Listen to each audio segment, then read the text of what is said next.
के इलाके में अफसोसनाक वाकया पेश आया। मिलेटाउन में घरेलू रंजिश पर खवातीन का एक औरत पर डंडों से तशद्दुद। खवातीन पर तशद्दुद की फुटेज मंजर-ए-आम पर आ गई। आपको बताएं कि थाना मिलेटाउन के इलाके में घरेलू तनाजे के बाइस खवातीन ने एक औरत पर डंडों और सोटों से हमला कर दिया। पुलिस के मुताबिक मुतासरा खातून को शदीद जख्मी हालत में अस्पताल मुंतकिल किया गया, जहां उसका इलाज जारी है।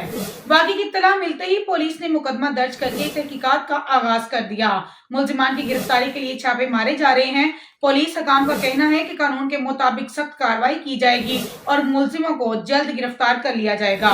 वाक़े की इत्तला मिलते ही पुलिस की भारी नफरी भी मौके पर पहुंच गई। सीपीओ फैसलाबाद ने वाक़े का नोटिस लेते हुए जल्द मुल्जिमों को गिरफ्तार करने की हिदायत की।